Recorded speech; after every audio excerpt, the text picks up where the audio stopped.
que todo se aúna y que todo se agrupa en el concepto de fiscalización o en el concepto de control. ¿Qué entendemos propiamente por pregunta? El reglamento del Congreso de los Diputados dice que los diputados interrogan al Gobierno sobre un hecho, una situación o una información, sobre si el Gobierno ha tomado o va a tomar alguna providencia en relación con un asunto, o si el Gobierno va a remitir al Congreso algún documento o a informarle acerca de algún extremo. Yo creo que esta disposición reglamentaria nos puede servir para lo que es propiamente la definición de pregunta, pero quizás lo más importante del artículo 188 no sea tanto la definición de qué es lo que se le puede pedir al Gobierno, sino de quién lo puede pedir, los diputados. Y quiero destacar esto porque los demás instrumentos de los que voy a hablar aquí, interpelaciones, mociones, proposiciones no de ley, solicitudes de comparecencia, ya no las van a solicitar los diputados individualmente. Son los grupos parlamentarios los que presentan interpelaciones o los que presentan mociones o los que presentan proposiciones no de ley. Por eso hablábamos ayer de que el Parlamento español es un Parlamento muy grupocrático, pero todavía las preguntas quedan para los diputados individualmente considerados. No necesitan, por lo tanto, tener la firma del portavoz para que ese escrito sea admitido por la mesa, calificado y siga el trámite que sea conveniente. En el Congreso de los Diputados y también en el Senado, en esto las dos cámaras son muy similares, tenemos tres tipos de preguntas o distintos tipos de preguntas. Lo que son las preguntas con respuesta escrita, las preguntas con respuesta oral en comisión y las preguntas con respuesta oral en pleno. Las preguntas con respuesta escrita, pues el diputado lo que hace básicamente es presentar un escrito ante la mesa de la Cámara solicitando que ese escrito se traslade al Gobierno para que el Gobierno responda por escrito a eso que se le está formulando. Así dicho, no tiene ningún problema. Lo que pasa es que el Gobierno sí le ve problema a este tipo de instrumento porque tiene un plazo muy reducido para contestar. El Gobierno tiene un plazo de, creo que son 20 días, prorrogables por otros 20.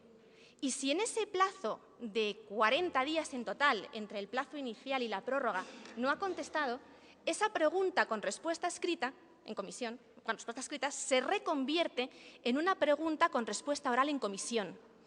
Es decir, que si el diputado no ha obtenido la información que deseaba en el plazo establecido, lo que va a hacer el diputado es pedir que esa pregunta se meta en el orden del día de la siguiente comisión y que venga el Gobierno a contestar. Y se hace, ¿eh? Les aseguro que se hace para gran disgusto del Gobierno, porque además es que es preceptivo, lo dice el reglamento que hay que hacerlo y se hace. Y entonces el Gobierno, claro, se ve sorprendido porque generalmente los plazos entre la convocatoria de la comisión y el momento en el que la comisión tiene lugar son muy reducidos, a lo mejor son 5 días, son 6 días, y para el Gobierno mandar ya a un representante para que conteste a una pregunta oral en comisión, pues es un trastorno. O sea que este es un instrumento muy importante, el de la reconversión de las preguntas escritas en preguntas orales. Claro, la verdad es que no extraña demasiado que se reconviertan, no extraña demasiado que el Gobierno no le dé tiempo a contestar. Es que la pregunta es un arma de doble filo, es verdad que es un instrumento fundamental para la oposición, pero también es verdad que la oposición puede hacer puede hacer a veces un uso un poco torticero de este instrumento presentando preguntas de forma masiva. Simplemente les doy un dato. El Gobierno esta legislatura se ha quejado de obstrucción por parte de la oposición porque se han presentado 104.000 preguntas para respuesta escrita. Son muchas, son muchísimas. En todos los ministerios tienen gabinetes que están específicamente dedicados a responder las preguntas escritas de sus señorías.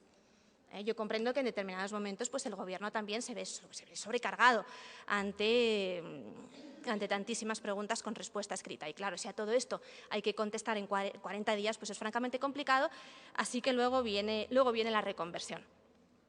Luego están las preguntas con respuesta oral en comisión, que pueden ser porque vengan de las reconvertidas a las que le hacía referencia, o sea, que vengan en realidad de una pregunta con respuesta escrita, o puede ser porque el diputado desde el primer momento lo que haga sea plantear su pregunta para que se conteste como respuesta oral en comisión. La particularidad, ya veremos después cómo funcionan las preguntas con respuesta oral en pleno, la particularidad es que el reglamento autoriza, en el caso de las preguntas con respuesta oral en comisión, a que sean respondidas no simplemente por los ministros, sino también por los secretarios de Estado y por los subsecretarios. Es decir, son también cargos políticos, altos funcionarios diríamos aquí, pero bueno, no son los ministros. Ha habido un problema en el caso de las preguntas con respuesta oral en comisión, porque lo normal es que los diputados quieran que determinadas preguntas se les contesten por presidentes de empresas públicas, porque tenemos muchas empresas públicas dependientes de los ministerios que llevan temas específicos. Les pongo el ejemplo de Puertos del Estado, por ejemplo, que gestiona los puertos, o Renfe, con trenes, en fin, hay muchísimas empresas públicas. Pues bien, a las preguntas con respuesta oral en comisión que versan sobre puertos o sobre trenes, no puede responder el presidente de Puertos del Estado, por ejemplo. No le autoriza el reglamento. El reglamento dice subsecretarios, secretarios de Estado o ministro. Eso tiene el inconveniente de que tiene que comparecer el titular del ministerio o el secretario de Estado del ministerio o el subsecretario del ministerio del que depende la empresa pública. Pero ya no tiene ese conocimiento tan inmediato como el presidente de la empresa pública que gestiona. Pero en este sentido, la respuesta por parte de los servicios jurídicos ha tenido que ser clara. Pues lo sentimos mucho, modifiquen el reglamento, pero el reglamento dice lo que dice. Vamos a pasar ahora a analizar las preguntas con respuesta oral en pleno, porque las preguntas con respuesta oral en pleno yo creo que son quizás las más relevantes de todos los puntos de vista. Pero antes sí que me gustaría comentarles que hay ciertas características comunes que tienen que reunir todas las preguntas, porque de lo contrario pueden ser inadmitidas por la mesa de la Cámara. No sé si se acuerdan que les comenté ayer que la mesa de la Cámara lo que hace es calificar los escritos y decidir si son admisibles o no son admisibles. Y lo hace en base a criterios puramente jurídicos. Esos criterios son los que vamos a ver ahora. ¿En qué supuestos se puede inadmitir una pregunta? Pues bien, si la pregunta es de exclusivo interés personal del diputado que la formula o de cualquier otra persona singularizada, esa pregunta debe inadmitirse. Si la pregunta implica una consulta de índole estrictamente jurídica, por ejemplo, ¿cómo interpreta el Gobierno el artículo 3 de la Ley de Aguas? Pues esa es una pregunta estrictamente jurídica y esa pregunta será inadmitida por la mesa. Nos aparece otra vez aquí el decoro. Las preguntas que sean ofensivas del decoro. Aquí sí que se me ocurre algún ejemplo. Por ejemplo, los casos en los que en la formulación de la pregunta se presuponga la comisión de un delito. Imaginemos que el diputado pregunta ¿qué razones han movido al ministro del Interior a robar 1 millón de euros de los fondos reservados del Estado? Bueno, pues esa pregunta es claramente ofensiva al decoro y, por supuesto, esa pregunta sería inadmitida. Y, finalmente, las que versen sobre materias ajenas a la competencia del Gobierno. Esto es importante. Puede parecer obvio, pero no se olviden que estamos en un Estado descentralizado en el que la delimitación de competencias no está clara. Entonces, a veces se le pregunta al Gobierno cosas que en realidad corresponden a las comunidades autónomas, pero la distribución de competencias es en estos momentos tan farragosa que a veces no es fácil saber a quién corresponde quién. Vamos ahora a las preguntas con respuesta oral en pleno. Todos los miércoles a las 9 de la mañana empiezan las preguntas con las preguntas que se formulan al presidente del Gobierno. Question time, preguntas, empieza con las preguntas que se formulan al presidente del Gobierno. Vamos a ver. El máximo de preguntas que se quieren formular ya es una cuestión, o que se pueden formular, ya es una cuestión que corresponde a un acuerdo de mesa junto con la Junta de Portavoces, es decir, que se decide al inicio de cada legislatura. 4. Esta legislatura, y lo que se hace, antes se seguía un sistema de cupo un poco complicado y entonces el número de preguntas que cada diputado perteneciente a distintos grupos parlamentarios podían formular se hacía en base a la representatividad que esos grupos parlamentarios tenían. Y eso, además, se hacía en cómputo anual, es decir, que iba cambiando según las preguntas que ya se hubiesen formulado. Era un sistema complejísimo. Lo que se hace ahora es que para cada pleno se establece un cupo, por supuesto, atendiendo a la representatividad. Lo que nos lleva a que las preguntas que puede formular el grupo que apoya al Gobierno, bueno, pues son mayoritarias. lo cual es un poco absurdo porque son preguntas del estilo de «me alegro que me haga esa pregunta, señor diputado». No son propiamente casos de control, pero bueno, nosotros lo hacemos así, distribuimos en función de la representatividad. Pero luego, el gran problema de las preguntas es que si no hay inmediatez, si no se refieren a asuntos de máxima actualidad, realmente no tienen ningún interés. Entonces, hay que darle una flexibilidad a ese mecanismo. Por eso, no es la mesa la que califica las preguntas con respuesta oral en pleno, es el presidente que tiene delegada esa competencia, porque la mesa se reúne cada martes.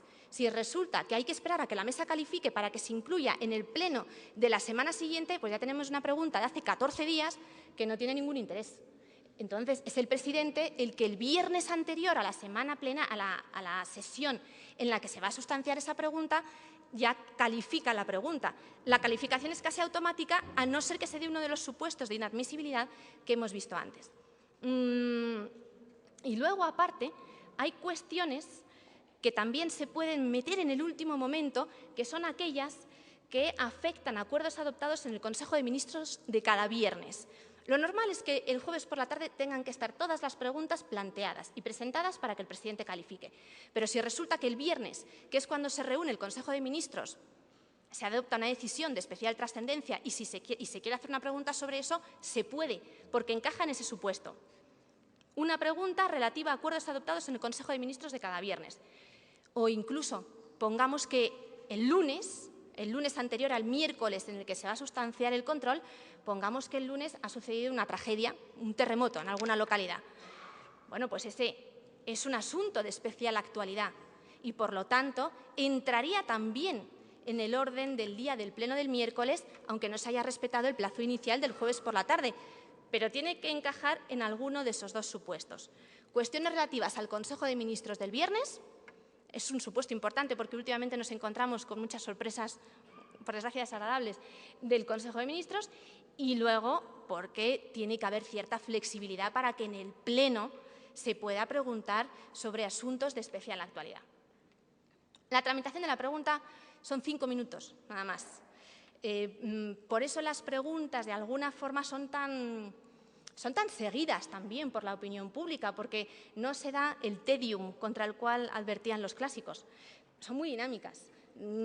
Pregunta el diputado, responde el presidente rápidamente, además, de forma cortante, de forma muy contundente. Pues es un momento que la verdad que tiene políticamente, yo creo que mucho interés. Hamilton, un inglés, en su lógica parlamentaria decía: cuando formuléis una pregunta a vuestro adversario, que esa sea vuestra última palabra. Así son las preguntas con respuesta oral en pleno. Y las respuestas por parte del Gobierno pues también son cortantes, son muy contundentes. Los ingleses dicen, para describir cómo tienen que ser estas respuestas, siempre ponen como ejemplo una anécdota de un ministro que va con su asesor a unas carreteras del norte del país y se pierden